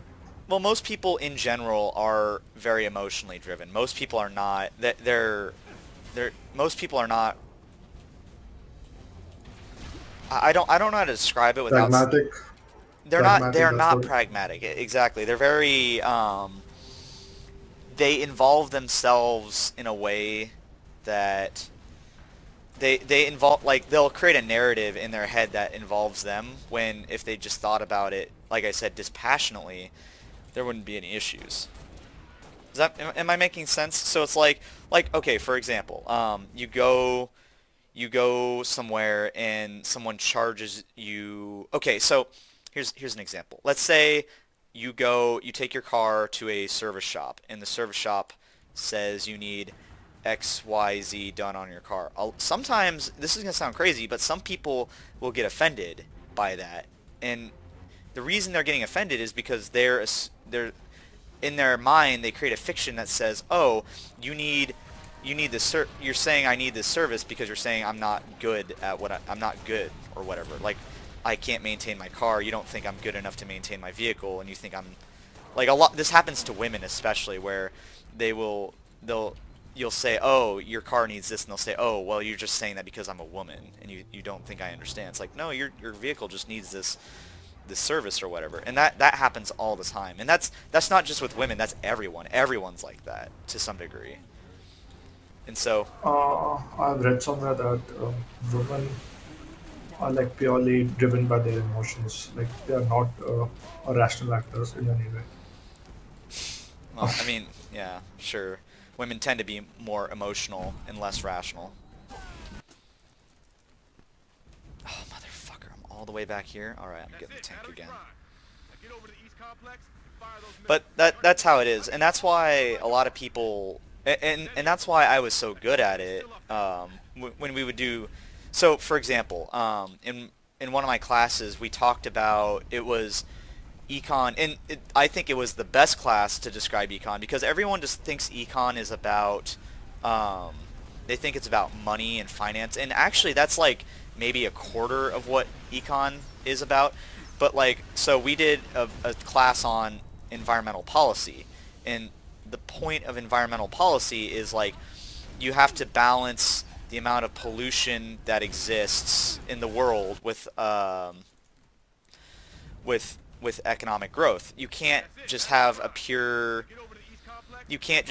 an economy that is purely against fighting pollution, because you will never grow your economy, and then you will live basically in the Stone Age. Because the greenest economy is a Stone Age economy. Like, let's just be frank. Like, it's humans living in mud huts and caves and all that stuff. Whereas, you know, the best running economy is the most polluting economy, because it's just literally tilling the earth and extracting the earth for minerals and shit to make the goods that we need. So in the class for environmental policy, it was all about how do you balance the need for economic growth with the need for environmental protection, because you can't just burn your planet, because then the economy won't grow at some point, because it will be a self-destructive economy. But at the same time, you can't just have an economy that doesn't grow, because you do want your economy to grow, basically. Does that make sense? Am I making sense? I'm playing a video game and talking, so I'm like not thinking all the way, but yeah. So that's why, and it was interesting because we had a bunch of environmental science degrees in there as a part of it, and they got offended when the professor said there is a right level of pollution, and they would say like, there's no such, we need to get rid of all the pollution. And the professor, what he basically said is, I mean, sure, but we stop being stupid. Well, stop being stupid. We could get rid of all the pollution, but like, they're like, do you like your iPhone? And they're like, yeah. And he's like, well, if we didn't have pollution, you wouldn't have an iPhone. So like, you know, everything has a cost. Everything in econ is a cost benefit analysis, and so you just need to figure out what that cost benefit is, and whether, you know, you think it's worth it or not. Just one last question. Yeah. Like this whole Ukraine-Russia thing. What do you think will happen to the commodity prices? Oh, they're going up. They're going up. You don't have to be an econ major to see that. Yeah. Like, but will they? Like for US, because US doesn't import anything from Russia. But here's the thing. Markets are global nowadays. Everything is global. Everything is interconnected. Everything is, you know, if this is going to sound really weird, but like, you know, civil wars in African nations do have an effect on how the economy functions and works and all that stuff. It does have an effect. It is real, and it is, you can feel it, you can see it. So it's it will have an effect. It will be, I don't know how substantial it will be, but it will definitely affect the markets.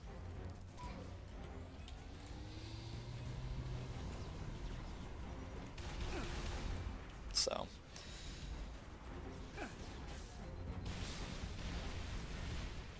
I don't know. Like I said, you don't need to be an econ major to figure that out, though. Honestly, I don't see why my training, because all I did in class is we just did a lot of modeling and statistical calculations. That's all we did. But we had the same information everyone else did.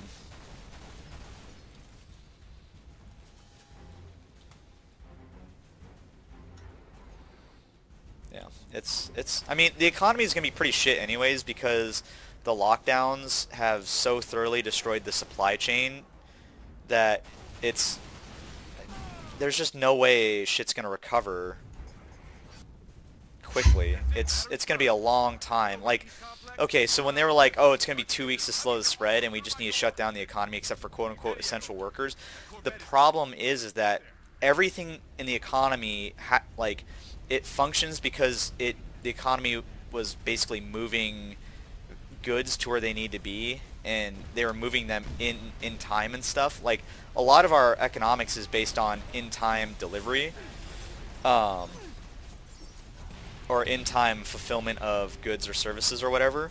And so if you shut the economy down for 1 week, it backs everything up, and so everything downstream of it gets backed up a week, and then on top of that it cascades and falls. So like literally a 2-week shutdown might stop the economy for a year. It might seriously impact the economy for a year where everything is fucked up, and we did it for 2 years. So literally, I'm not exaggerating when I say this, we might have fucked the economy for the next decade, if not longer.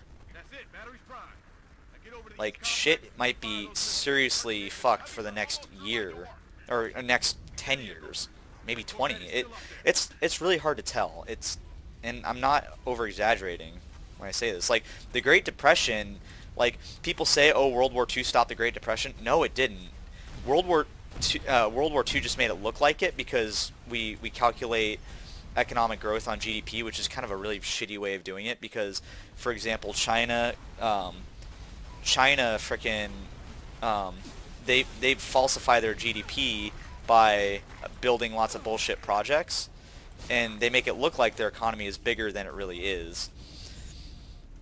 And it's the same thing with like the Great Depression. Like, everyone makes it, they think that like the Great Depression ended with World War II. No, the Great Depression basically didn't end until like the 50s, the 1950s. And the Great Depression started in 1929. So yeah, I don't know. We're seriously fucked, man, and it's really not hard to overestimate that. But yeah, this Ukraine thing is going to fuck things up even more. I can tell you that much. You said about if the economy is down by say 1 day, it will affect it for 3 weeks or whatever. It's a multiplying effect, basically. It's I need to can you please elaborate on that, how it affects everything? Okay, and why? So when I worked at UPS, here's the best way to explain it. At UPS we had our system of shifting boxes. And this is gonna sound weird, but like a company like UPS is its own kind of economy because it's literally moving goods and using services to move those goods inside of itself. UPS is U.S. Postal Services, right? No. It's a private postal service, basically. Okay, got it. But it is, what I'm about to say. It can't. I'm sure USPS isn't too different, but it has it. The whole point of UPS is to move boxes from point A to point B, and it uses services and it uses infrastructure to move it. It basically is its own tiny little economy in a weird way. And what would happen is, inside where I worked at UPS, we had like a hub. It was called a hub, and we had what they were called we had box lines. And we had belts and pulleys and stuff that moved boxes from the trucks from the big trucks, the big the semi trucks to the brown package cars for delivery. And all the box lines basically moved together. All the boxes were sent to all the box lines at the same time, and they used the same hub, the same system. Well, if one box line shut down, the whole system could shut down if if it was down for too long, because boxes would begin to build up in that part of the building and they couldn't be moved. And that's basically what happens in economies when you shut them down. Yeah, the whole economy isn't shut down necessarily, but everything is linked together, and if things are backed up in one spot, they'll get backed up in all the different spots. So you have to be Okay, just yeah. okay, just stop the production then. Like, what's the problem? Well, okay, so for example, with farming, you can't stop the production because if you stop the production, you will literally have no food. And so you have to keep producing, but the problem is, like for example, with Supply chain is down. Supply chain is down. Yeah, got but it. yeah, but the problem, okay, so with farming, like I was saying, you have to keep moving goods and services, otherwise you won't have any food. The problem is that they weren't moving the food to where they need to be. So like for example, they were literally planting food to till it up, and it wasn't it wasn't getting to where it needed to go. And so now farmers are spending money that they don't have because farming is like a really low profit yield industry. And so a lot of farmers are now basically fucked because they've spent years like planting food and not getting any return on their investment. I mean, it's really hard to understate how fucked everything is.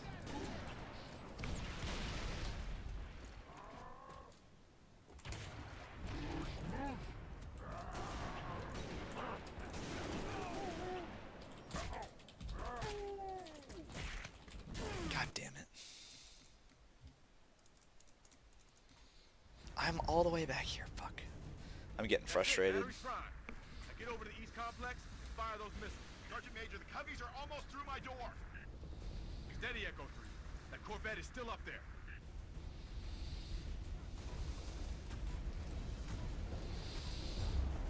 Like, why were you like working in a UPS? Like, you had a. That was years ago. That was a long time ago. That was before I joined the Marine Corps.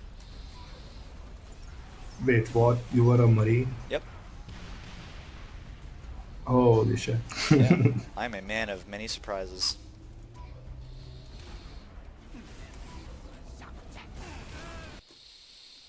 Yep. That was a long time ago. Are you like retired now? Nope. I'm still a reservist, so. Okay, so you are a reserve. Yeah. Got it.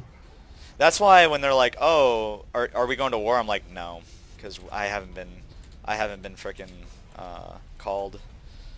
They haven't mobilized me, and if they're not mobilizing the reserves, we're probably not going to war.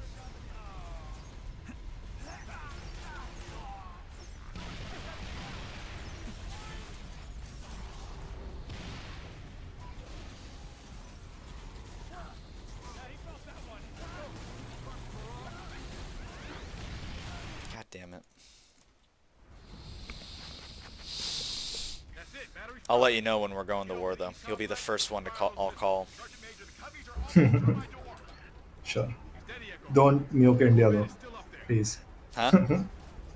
Please don't nuke India, by the way. No, I think India is frickin' Chad as fuck. Like, you guys, like, kicking Chinese ass in the Himalayas? Fuck yeah. If India was more base, you'd be, like, the most red-pilled nation on Earth.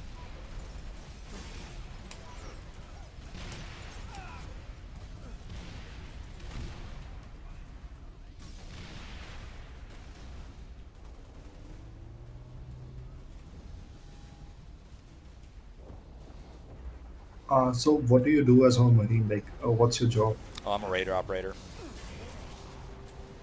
Radio operator. So Radio you like sit in operator. Yeah, well, I mean, SATCOM is part of it. My unit doesn't do SATCOM. I mean, we have a little bit of SATCOM, but not really. Mostly VHF and HF. A lot of HF. Like, my unit is fucking insane, because we're reserves, and reserves don't get freaking anything. We've been doing, like, 200-mile HF shots with, like, 10 watts of power, which, like, a regular Marine unit would be like, that's not possible. we're gonna break out our power amplified assets. And we're like, yeah, we don't have any power amplified assets, so we're just gonna do it with 10 watts, and we fucking make it work.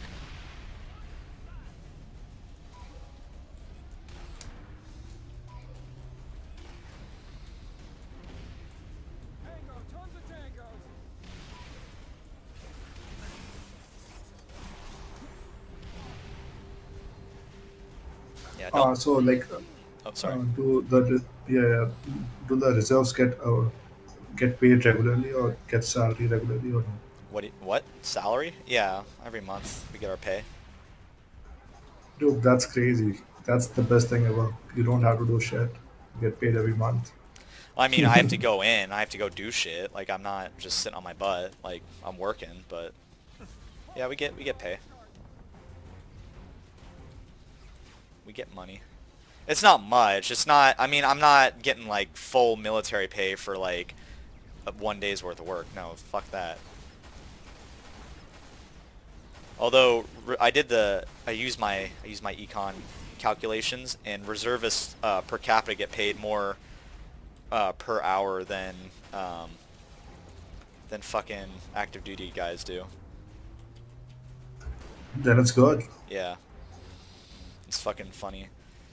Because the way I calculated it is like I did the number of hours we have to work per month versus the number of hours full-time Marines have to work per month, and I did the pay, and it's like, damn, we get like 500% of what they get paid per hour, basically.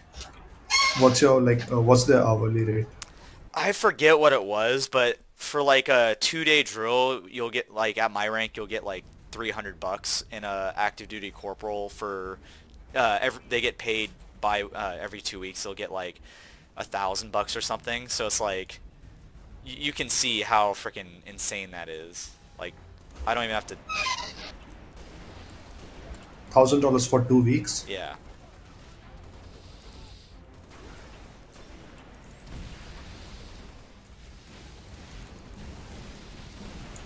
And do you live in like East Coast or West Coast? I live in Oregon, on the West Coast. Okay. Dude, Oregon was a crazy city at once. Like, well, Portland was. I used to live in Portland, and fuck that place. That place can go fuck itself. And why is that? Because it's fucking crazy. The people there are fucking crazy. Why? Do you know what Antifa is? Tell me about it. I have heard about it, but I don't remember. The black bloc people, the people. So there was a courthouse in Portland here, that like they were literally attacking in Portland, and I went to it, and they like basically burned the front of it and shit. It was bad. Like, Antifa is basically an insurrection in America, but we pretend that it isn't. And they basically run Portland. This is 6. Go ahead, Noble 2. Here, let me find I have a video of me riding through Portland. My dad rides through Portland all the time because he still lives there, and fuck. Have you seen that series? It's called Wild Wild Country. No. It's based on Portland, Oregon. It's called Wild Wild Country. Yeah, there was this guy called Osho.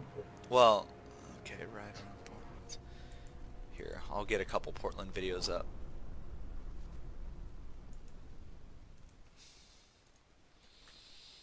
Alright, I'll post it in text to voice. 2 videos of Portland, and it's pretty fucking shitty.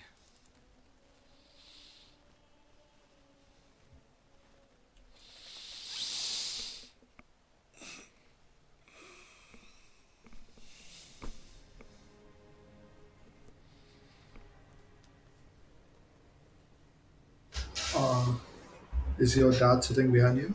No, he's in front of me. In the second video, he's the one on. He has the mohawk, the green mohawk.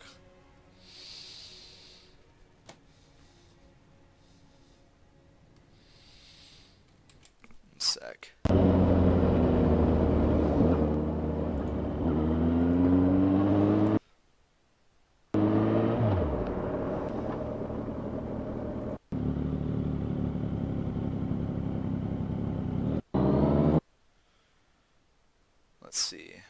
I don't remember any parts where we see. I mean, you see homeless people all over the place. But not in Portland. No, in Portland, in downtown. In the July 4th in the developing nation, the first one I posted, there's a lot of Downtown. I just want to see. there's a lot of shit. There's a lot of boarded up places too. It's fucking crazy. There's the jewelry store that I think got rained. And how is the drug situation in Portland? Pretty bad. Statues being torn down. Yeah, literally watched that July 4th video that I posted, and within the first minute you see like boarded up windows and shit all over the place. I think you see some freaking tents on the streets. I'm gonna play it. And how are the drug situation in the American colleges? Like, is it bad? College? Yeah, in colleges. Oh yeah, everyone does drugs. Really? Oh yeah, everyone. Yeah, I'm watching the July 4th video at twice speed, and you see like broken windows and shit. You see, it's fucking hilarious. What's the timestamp? It was at like a minute 30 or minute. It's around the minute time. Just watch at 2 times speed. You don't need to listen to my commentary. You can just see, there's a lot of good parts of it, but then like you just see like boarded up windows and like there's some parts where there's graffiti all over the place. Just watch it at 2 times speed. You'll see it. Yeah, I'm watching it. Yeah, fuck my commentary. I should go back because there was I went back a while ago and it was even worse and there was more tents everywhere and shit. Oh, around the 2:30 mark there you see some tents just on the side of the streets. You see some homeless people laying down in the road. Not in the road but on the street.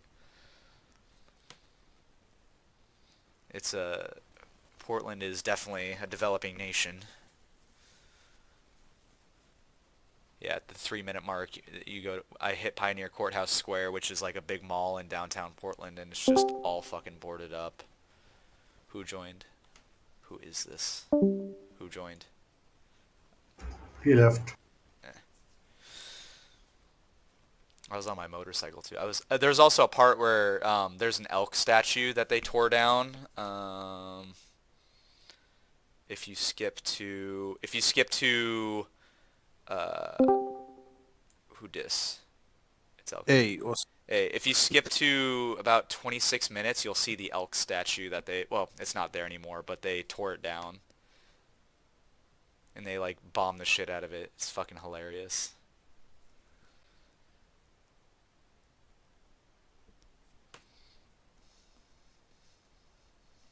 Yeah, I'm seeing it. Yeah.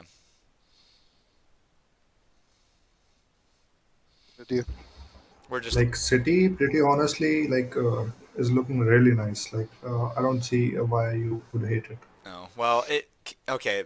You have to remember I'm biased because the city looked better before. I don't know. It's hard to explain. It's different. Maybe you're like, it looks great, but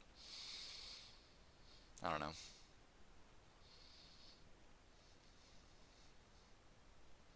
I mean, the roads are nice. There is nature around. Like there are like trees and all. Oh yeah. Well, I mean, What's there to not like? it's a beautiful town when it's not like full of graffiti and shit.